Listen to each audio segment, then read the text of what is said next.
Good morning friends, so welcome to the prelims booster session. आज का पहला topic है एनफोर्समेंट डायरेक्टरेट। ये टॉपिक आपके गवर्नेंस के लिए इंपॉर्टेंट है। तो दिल्ली चीफ मिनिस्टर को जो है वो एनफोर्समेंट डायरेक्टरेट ने अरेस्ट कर लिया था और 28 मार्च तक उनकी कस्टडी जो है ईडी को दे दी गई है। तो एनफोर्समेंट डायरेक्टरेट क्या है? 1956 में इस्टेब्लिश किया गया एनफोर्समेंट यूनिट के नाम से डिपार्टमेंट ऑफ इकोनॉमिक अफेयर्स के अंदर, लेकिन 1957 में इस यूनिट का नाम रखा गया एनफोर्समेंट डायरेक्टरेट। प्रेजेंटली इसका एडमिनिस्ट्रेटिव कंट्रोल जो है डिपार्टमेंट ऑफ रेवेन्यू के अंडर आता है, मिनिस्ट्री ऑफ फाइनेंस के अंडर, और ये रिस्पॉन्सिबल है फेमा और पीएमएलए के प्रोविजंस को एनफोर्स करने के लिए। इनके पास पावर होती है कुछ असेट्स को, कुछ जो है अगर कल्प्रिट्स के जो है फेमा के वायलेशन से अगर ऑब्टेन किए हुए कुछ असेट्स हैं तो उसको अटैच करने की, और search, seizure, arrest, prosecution, action, survey करने की भी पावर्स जो है वो पीएमएलए इनको देता है। ईडी के जो डायरेक्टर हैं वो सेंट्रल गवर्नमेंट अपॉइंट करती है upon the recommendations of A committee, जो कि चेयर की जाती है सेंट्रल विजिलेंस कमिश्नर द्वारा और कुछ मेंबर्स द्वारा, जो कि जिसमें vigilance commissioners, home secretary, secretary of DOPT और रेवेन्यू सेक्रेटरी आते हैं।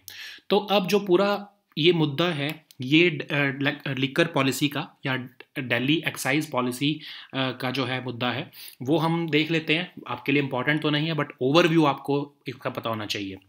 तो इसको हम न्यू लिकर पॉलिसी कहते हैं, जो कि 2021 नवंबर में आई थी, दिल्ली एक्साइज पॉलिसी, जिसमें कि ये डिसाइड किया गया था कि कैसे लिकर जो है वो दिल्ली में बेची जाएगी।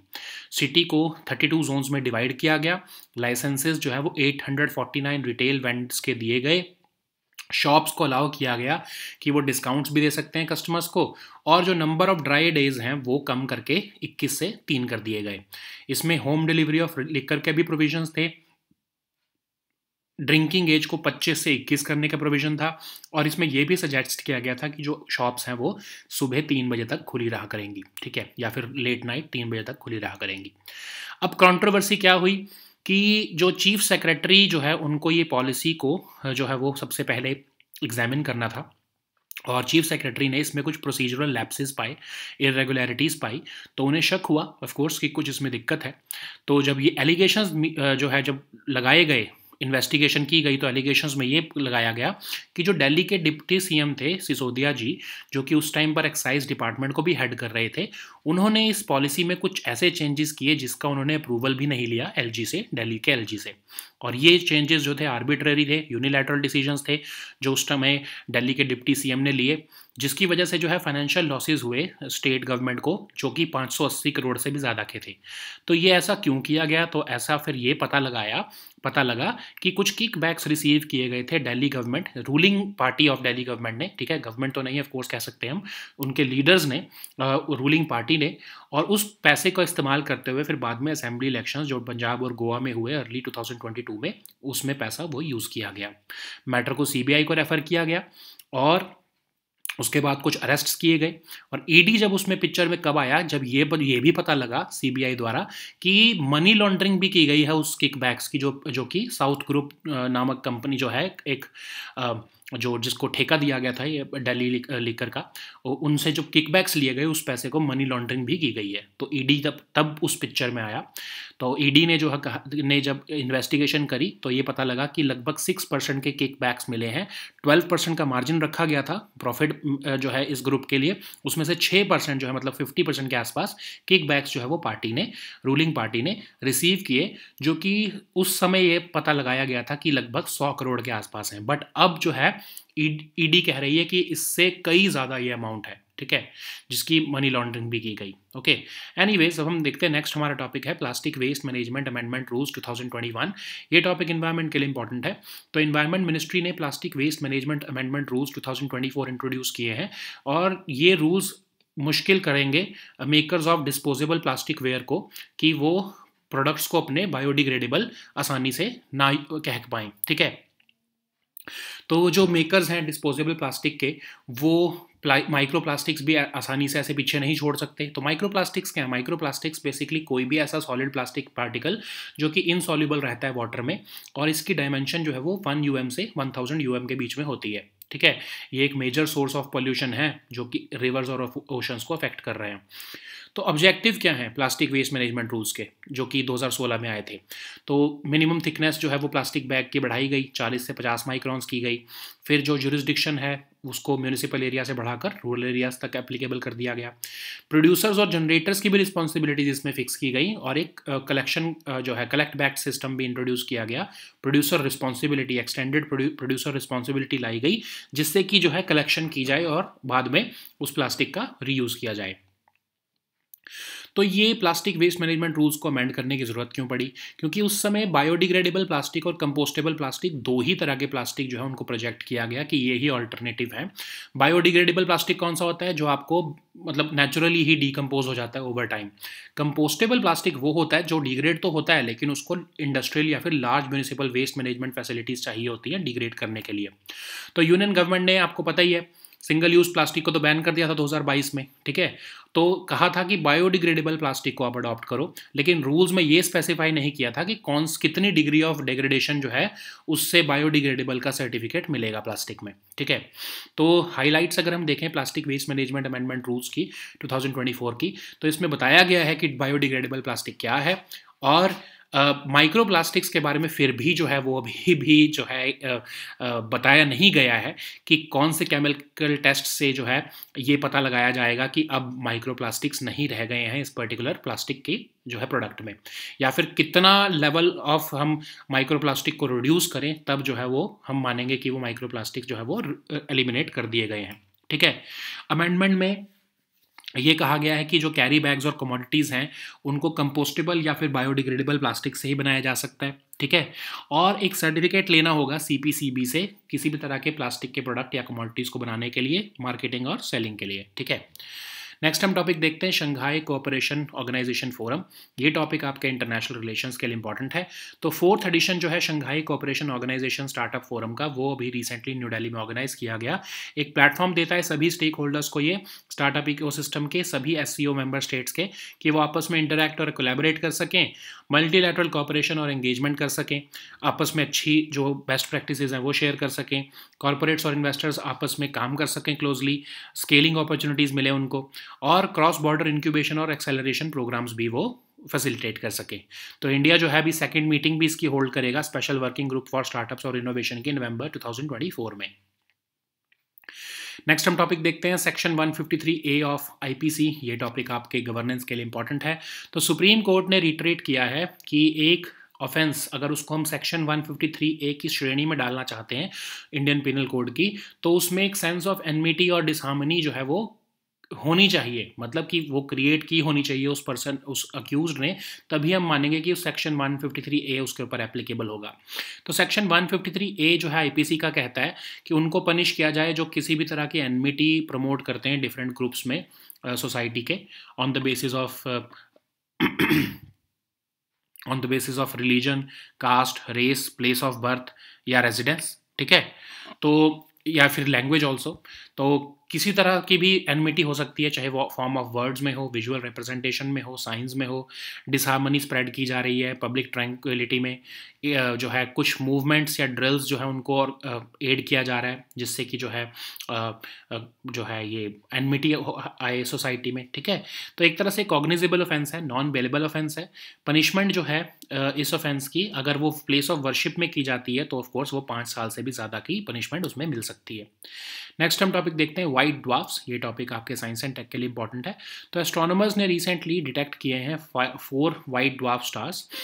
तो ये topic of course science and tech के लिए इंपॉर्टेंट है। तो वाइट ड्वार्फ क्या होते हैं? जो कि एक डाइंग स्टार जब अपना स्टेलर कोर पीछे छोड़ देता है, जब उसका न्यूक्लियर फ्यूल खत्म हो जाता है, तो अपने आउटर लेयर जो है वो उसको एक्सपेल कर देता है जिससे कि एक प्लानिटरी नेबुला बनता है। तो ये जो स्टार्स जैसे कि सन जैसे स्टार्स हैं वो ऐसे ही बन जाते हैं वाइट ड्वार्फ जैसे, जब वो अपना न्यूक्लियर फ्यूल खत्म कर देंगे, ठीक है। तो वाइट ड्वार्फ जो है वो न्यूक्लियर फ्यूजन रिएक्शंस को सपोर्ट तो नहीं करते हैं जिसकी वजह से एनर्जी जनरेट हो, लेकिन फिर भी वो एक्सट्रीमली हॉट होते हैं।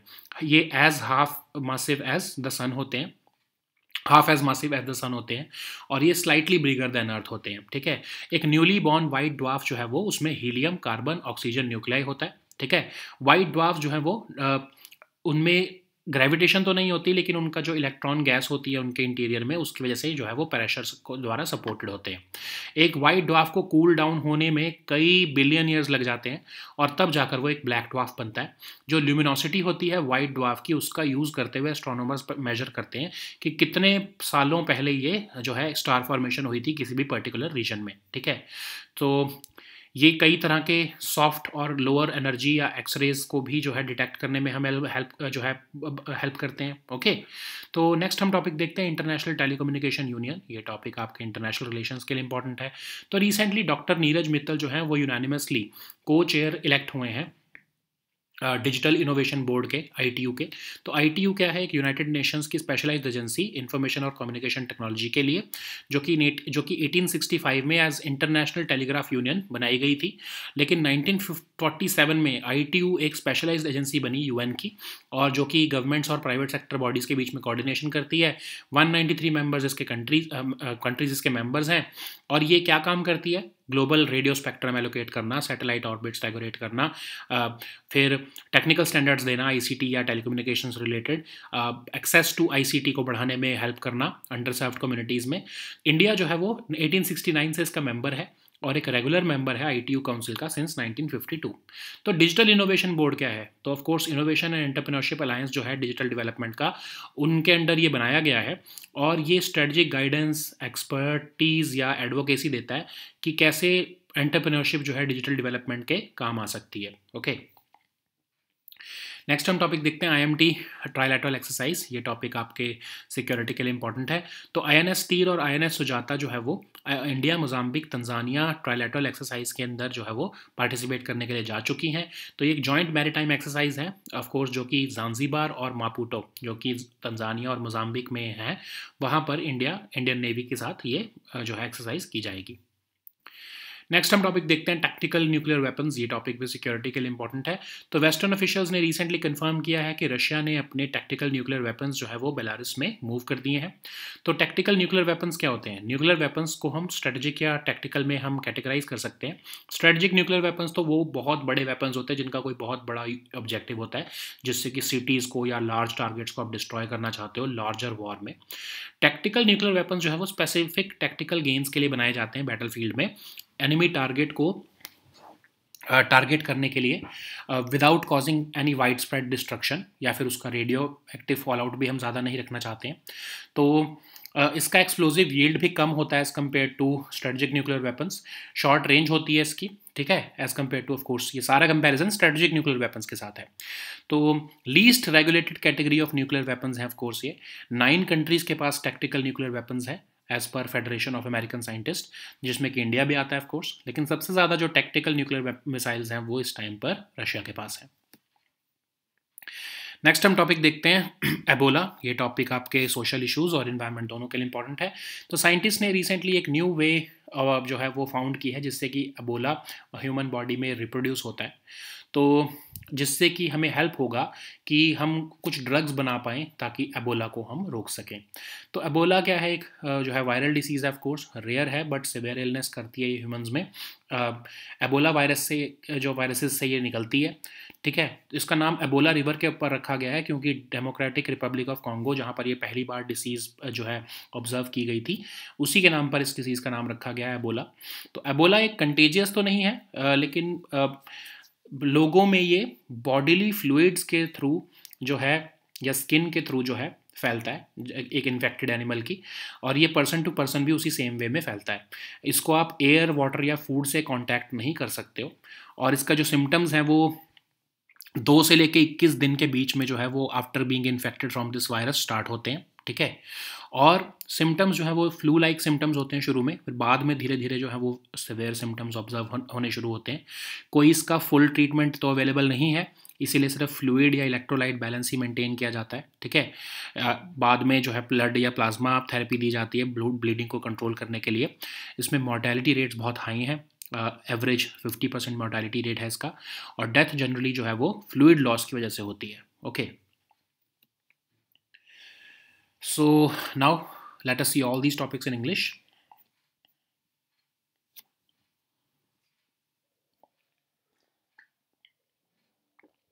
So the first topic is Enforcement Directorate. This topic is important for your governance section. So Delhi CM Arvind Kejriwal has been arrested by Enforcement Directorate, and we know that yesterday his custody by the ED has been extended till 28th March, okay, by the court. So what is Enforcement Directorate? We have to see that. So it was established in the year 1956 as enforcement unit under the Department of Economic Affairs, and later in 1957 this unit was renamed as Enforcement Directorate. Presently it is under the administrative control of the Department of Revenue, that is the Ministry of Finance, for operational purposes, and ED is responsible for the enforcement of FEMA and PMLA both, and ED has the power to attach the assets of the culprits who are found guilty of violation of FEMA. It has also been empowered to undertake search, seizure, arrest, prosecution, action, and survey, etc. So ED director is appointed by the central government on the recommendation of a committee, which is chaired by the Central Vigilance Commissioner. And the members of this committee also comprise of Vigilance Commissioners, Home Secretary, Secretary of DOPT, and Revenue Secretary. The root cause of this controversy surrounds around the liquor scam, or the Delhi excise policy, which came in November 2021. It changed how liquor was to be sold in the city. So under this policy, city was divided into 832 zones, and the licenses for 849 retail vends were issued through open bidding by the excise department in 2021. So for the first time, shops were allowed to offer discounts to retail customers and reduce the number of dry days to 3 from 21. The new policy also had a provision for home delivery of liquor. It even proposed lowering the drinking age from 25 to 21. It also suggested the opening of shops till 3 a.m. Of course, this provision was not implemented, but later on. Okay. Before the implementation, the policy had first to be examined by the Chief Secretary of Delhi, and the Chief Secretary found procedural lapses and irregularities in this new policy. So in the report, the allegations were made against Delhi Deputy CM Sisodia, who headed the excise department, and he was accused of making changes to the excise policy without the approval of LG. So this report said that arbitrary and unilateral decisions were taken by the then Deputy CM of Delhi, which resulted into the loss of financial losses to the exchequer, estimated at more than 580 crore rupees. So it was also alleged that kickbacks have been received by the then Delhi government, or the ruling party of Delhi. And these kickbacks were then used to influence the assembly elections, which were held in Punjab and Goa in early 2022. So initially the investigation was done by CBI, but ED came into picture when the money was also found to be laundered by this political party who was the Aam Aadmi Party, and ED, when it expanded the ambit of the investigation, it was found that the wholesale liquor business to private entities, which was given, had fixed a margin of 12%, and 6% kickbacks were received by Aam Aadmi Party, and ED alleged that AAP leaders received about 100 crores worth of kickbacks from the South Group, who was the private entity to whom the liquor license was given in Delhi. Okay, and this South Group was, of course, linked with the TRS also in Telangana. So that's why the web is linked to Telangana, and Srimati K. Kavita ji has also been arrested under this particular scam only. Okay, so the next topic is Plastic Waste Management Amendment Rules 2021. This topic is important for your environment section. So Environment Ministry has introduced the Plastic Waste Management Amendment Rules 2024 to amend the Plastic Waste Management Rules 2016. The amended rules would now make it harder for makers of disposable plasticware to label such products as biodegradable, and introduce a stipulation that the makers of disposable plastic must not leave any microplastics behind. Okay, so what are microplastics? So they are defined as any solid plastic particle which is insoluble in water with dimensions between 1 um to 1000 um, And in recent years, this microplastic has become a major source of pollution affecting rivers and oceans. So what are the objectives of 2016 rules? So the 2016 rules increased the minimum thickness of plastic carry bags from 40 to 50 microns. They also expanded the jurisdiction of applicability from the municipal area to the rural areas, and the responsibilities of producers and generators were also fixed in the form of extended producers responsibility.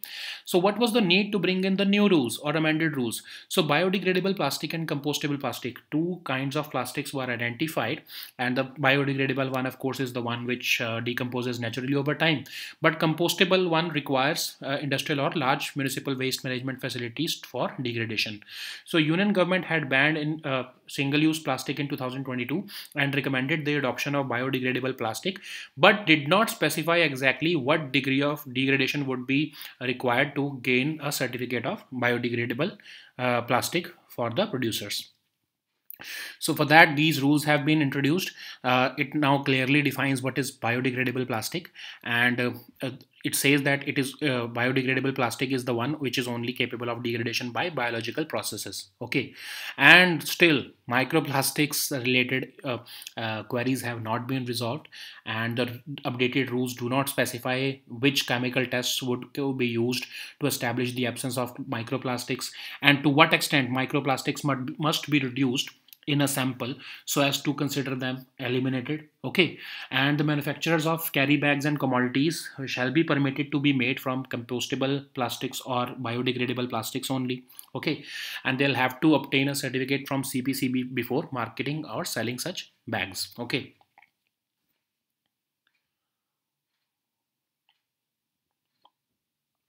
So the next topic is Shanghai Cooperation Organization Forum. This topic is important for your international relations. So the fourth edition of Shanghai Cooperation Organization Startup Forum was organized recently in New Delhi. So it is a platform basically for the startup ecosystems from all SCO member states to interact and collaborate. The aim is to create multilateral cooperation and engagement for startups among the SCO member states, and to share best practices among themselves, bring corporates and investors across the board to work closely, increase scaling opportunities for the startups between member states, and facilitate cross-border incubation and programs also. India will also be hosting the second meeting of Special Working Group for Startups and Innovation in November 2024 also. Okay. So the next topic is Section 153A of IPC. This topic is important for your governance section. So Supreme Court has reiterated that to constitute an offence under Section 153A of the IPC, the essential ingredient is of course that a sense of enmity and disharmony has been created. Okay, so what is Section 153 of IPC? So 153A of IPC says that, or basically it attempts to punish those who engage in promoting any kind of enmity among different groups on the basis of religion, caste, place of birth, race, residence, or even language. So the provision puts a liability on those who spread enmity in the form of words, visual representation, signs, or they somehow disturb the public tranquility or spread disharmony amongst the society. And it's a cognizable offense. It is a non-bailable offense also. And the punishment of the offense committed in a place of worship is enhanced up to 5 years and a fine also. Okay. So the next topic is white dwarfs. This topic is important for your science and tech section. So astronomers have reported the detection of 4 white dwarf stars.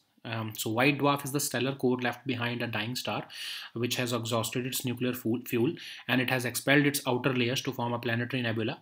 So it is what stars like the sun become after they have exhausted their nuclear fuel. So white stars no longer support nuclear fusion reactions which generate energy, but they are still extremely hot, and they have a mass. They have half as mass. They are half as massive as the sun, and they are slightly bigger than Earth. And these newly born white dwarfs consist of helium, carbon, and oxygen nuclei. These white dwarfs are supported by the degeneracy pressure and not degeneracy pressure of the electron gas in their interior, and not by their own gravitation. So they take about 1 billion years or so to cool down, and ultimately they form into black dwarfs. So the luminosity of white dwarfs can be used by astronomers to measure how long the ago, the star formation began in a particular region. So the next topic is International Telecommunication Union. This topic is important for your international relations. So recently, Dr. Neeraj Middle was unanimously elected as co-chair of the Digital Innovation Board of ITU. So ITU is the specialized agency of UN for information and communication technologies, and it was established actually in 1865. But in 1947, it became the specialized agency of UN, and it is a organization or intergovernmental organization which coordinates between governments and private sector bodies. It allocates global radio spectrum and satellite orbits. It has a membership of course, 193 countries. It also coordinates and sets technical standards related to telecommunication or ICT. It also works to improve access to ICTs in underserved communities worldwide. So India has been an active member of ITU since 1869, and it has been a regular member of ITU Council since 1952. So what is Digital Innovation Board? So it was formed under the aegis of Innovation and Entrepreneurship Alliance for Digital Development, and it provides strategic guidance, expertise, advocacy regarding its mission of building critical local enablers and fostering innovation and entrepreneurship in digital development. So the next topic is IMT trilateral exercise. This topic is important for your security section. So INS Tir and INS Sujata will participate in the upcoming India, Mozambique, Tanzania trilateral exercise, which is joint maritime exercise between the navies of Tanzania and India and Mozambique. Okay. So the next topic is tactical nuclear weapons. This topic is important for your security section. So Western officials have recently confirmed that Russia has moved tactical nuclear weapons from its own borders into the neighboring Belarus. So nuclear weapons are divided into strategic and tactical categories. So strategic nuclear weapons have bigger objectives like destruction of cities and larger targets. So generally they are used in wars. But tactical weapons or technical nuclear weapons, they are used for specific gains on battlefield. So they are intended to devastate enemy targets in a specific area without causing any widespread destruction. So they can be delivered out by a variety of missiles, torpedoes, or cavity bombs. They are as compared to, of course, strategic nuclear weapons, they are less explosive. They have shorter range also. So they are still the least regulated category of nuclear weapons, and almost 9 countries currently have tactical nuclear weapons according to the Federation of American Scientists, including India, of course. So Russia has the highest stockpile of tactical nuclear weapons, which is estimated about 2000 in number. So the next topic is Ebola. This topic is important for your social issues and your environment section. So scientists have recently found a new way in which Ebola reproduces in the human body, and this would help in identifying a potential target for drugs to prevent the viral disease. So Ebola is a viral disease, but it is a rare but severe illness in humans, and it gets its name from the Ebola River which is near one of the villages in DR Congo, where the disease first appeared. Ebola is not as contagious as more common viruses, but it spreads to people by contact with the skin or bodily fluids of an infected animal, like a monkey, chimp, or fruit bat, and it moves from person to person in the same way also. You cannot get Ebola from air, water, or food. Okay, so a person who does not get symptoms from Ebola cannot spread the disease also. Okay, symptoms of Ebola can start 2 to 21 days after being infected by the virus, and the symptoms start with a flu-like symptoms, but then they start progressing to severe symptoms. And currently there is no treatment for Ebola. So generally the therapy consists of maintaining fluids and electrolyte balance, and at the later stage, of course, administration of blood and plasma therapy is also required to control bleeding. So mortality rate is quite high, about 50% average mortality rate is there, and that death usually occurs due to shock due to fluid loss. Okay, so these were our topics for today. We'll meet next time with new topics. Until then, goodbye and take care.